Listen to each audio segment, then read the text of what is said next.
Hi everyone, it's Melodee Morita. So today I'm going to be doing one of my most highly requested videos on my channel, which is how I learned Japanese and became a television reporter, as well as a simultaneous interpreter that's fluent in both English and Japanese. I actually even went through a time where I didn't want to speak Japanese at all through a personal experience that I had. So I thought I'd share with you those kind of stories, my personal experiences, as well as my recommendations and advice on how to efficiently and quickly learn Japanese. So I hope that this video will be helpful for those of you who are especially getting into Japanese and learning the Japanese language. And I definitely think that this applies to any other language you are learning as well. If you are learning Japanese, I'm also going to be putting Japanese subtitles for my Japanese speaking viewers throughout this entire video. So you can come back and watch it again and refer to the subtitles instead so you can really understand and see what I'm saying in the Japanese language. Melodee Morita です。今回の動画は私のチャンネルでたくさんリクエストをいただいていた私の日本語の学習の仕方についてお伝えします。日本語を学んだおかげで現在テレビリポーター、同時通訳者という職業をさせていただいていますが、少しでも第二外国語を学んでいる方々の参考になれば嬉しいです。When I meet Japanese people for the first time, especially in Japan, they always think and assume that I'm a Japanese person who grew up in Japan and is from Japan. But no, that is not true. I've actually never lived in Japan before and grew up in the States my entire life. So this is something that I hear all the time, and I wanted to address this in this video. It's really hard to understand, I guess, unless you go through it yourself. But just because your parent or parents are from Japan does not necessarily mean that the children, like me, would automatically become fluent in Japanese. Because one, you don't use Japanese at school really, because I went to American public schools my entire life. And depending on who you hang out with at school as well, I hanged out a lot with American friends, so I would speak in English pretty much all the time at school. So I would go to school on the weekdays until 3 p.m. and then I would have ballet from about 4 to 9 p.m. So by the time I get home, it's dinner, and then I would have studying and all that kind of stuff. So the conversations that I would have with my parents were very, very limited. Another thing is that you don't use keigo or honorific language with your parents. Just by using it improperly in the slightest way could sound improper or rude to someone. So that's something that I will discuss in a different video. My parents are Japanese, so they obviously wanted my brother and I to be able to speak Japanese fluently. So they would always speak to us in Japanese at home, but we would almost always speak back to them in English because it's a lot easier and faster. And I would always speak to my brother in English as well because we just want to get to the point and move on to the next conversation. But we tried to change that habit to always speak back in Japanese in our household. But little things were tricky because you can't directly translate Japanese into English. So one common mistake that I could think off the top of my head is that my mother would call us for dinner. So it would be "Gohan da yo," time for dinner. And then we would say, "Hi, ima kuru yo," or "ima kuru." And we would say that because in English you would say, "Okay, I'm coming," or "I'm coming downstairs." And if you would translate coming to Japanese, that is "ima kuru," coming, kuru. But the actual correct way to say is "ima iku," I'm going to be there. So I think that is one of the common mistakes that children make because it's backwards. I could literally go on and on about these commonly made mistakes. So if you'd like me to make a different video talking about that and examples on how you can prevent it, please give this video a thumbs up so I can share that for those of you who are learning the language. So when Japanese people find out that I never lived in Japan before, then they say, "Oh, then you went to Hoshuko, right?" And the answer to that is no as well. My brother and I did not go to Japanese cram school or Japanese learning school. My English was much stronger, so it would have been great to go to Japanese learning school on Saturdays, but I was doing tap, jazz, and ballet since elementary school almost every day, so I unfortunately couldn't go time-wise. Therefore, I had to figure out the best methods for me to properly learn Japanese. So when I was in school, I would never really use the Japanese language because obviously all the classes are in English and the friends that I hanged out with were American as well. But one day, this Japanese girl came from Japan who grew up there due to her father's job, and I was the only person in her class that could speak Japanese. So back then, I was in elementary school and I didn't have as much vocabulary in Japanese.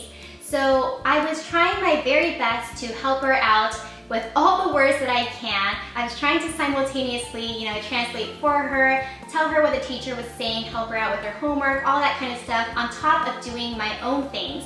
But there came one day, I had to translate intestine.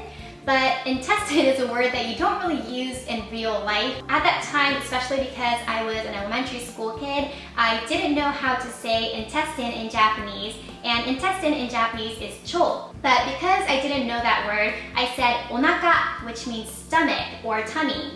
And I thought that would still make sense somehow, and that's what I told her. So she was like, okay. And then the next day, she came back to me and said, "Choって言葉知らないの? Why did you tell me cho yesterday? That's not even the right word. You don't even know what cho is?" And I felt very hurt because, I was doing my best to help this girl out as much as I can, but I just felt kind of sad within myself because I didn't know that word and I wasn't able to properly translate for her. So I know it seems something really, really small, but I felt like I was kind of useless. And then I went through a phase where I didn't really want to talk in Japanese as much because I was afraid and embarrassed to say something in Japanese because I felt like I might say something wrong again. But looking back on it a couple years later, I realized that it's okay to make mistakes. If you are learning a language right now, don't feel afraid or be ashamed of any mistakes that you make, even if people laugh at you or make fun of you.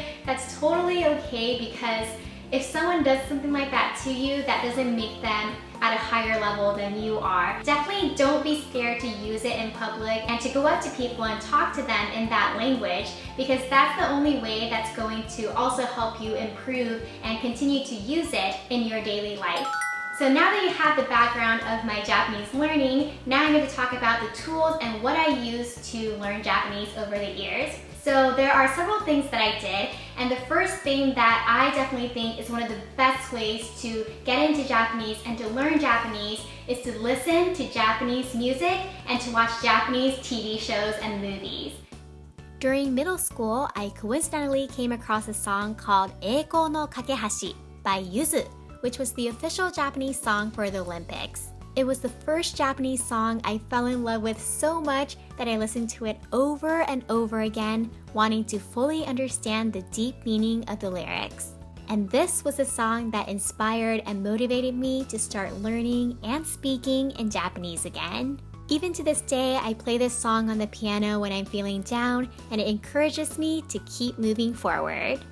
But I had to take little baby steps because it wasn't like someone was telling me to do A to Z. So one of the items that I shared in my All About Me video to learn Japanese was Karuta, which are card games. And although this looks like something for children, you can definitely use it as an adult as well. Inside, they are hiragana cards like this, from A all the way to N.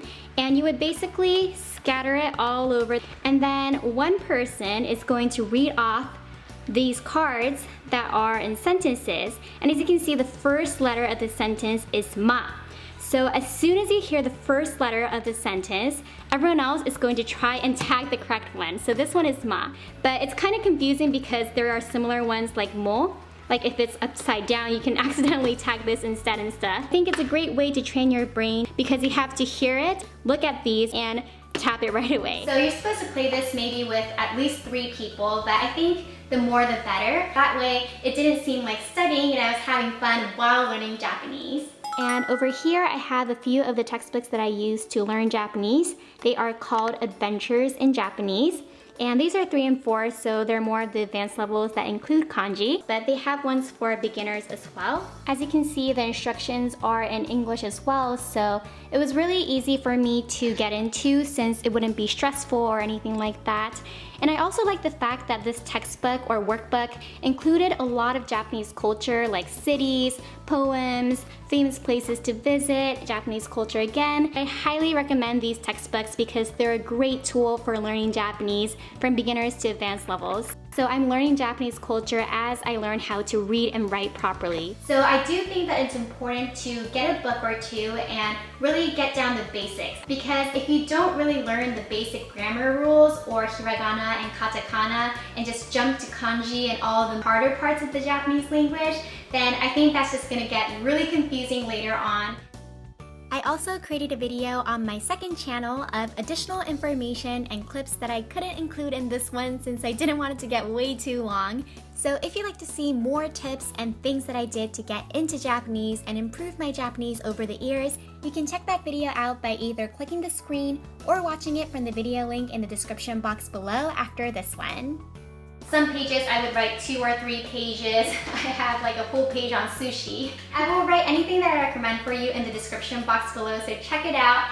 But one of my all-time favorites is a drama called Hotaru no Hikari, starring Haruka Ayase and Naohito Fujiki. My language learning tip is to fully understand what you're learning from.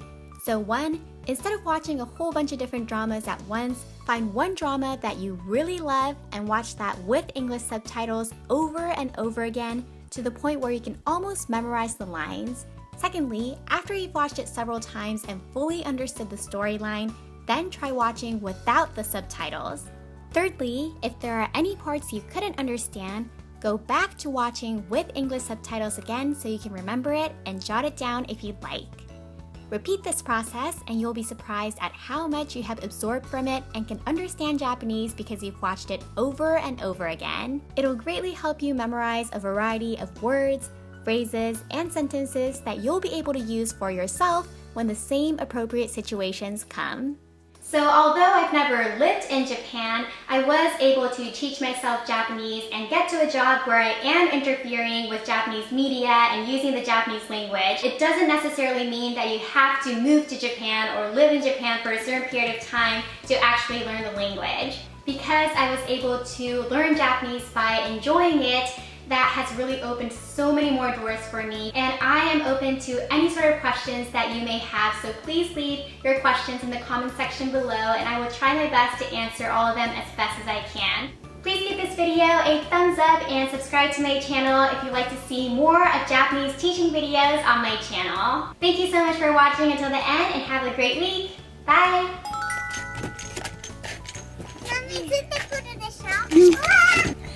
Thank you for my hands can hold apples, red and melons gold. Yellow corn, both up in tree, beans and beans so good to eat.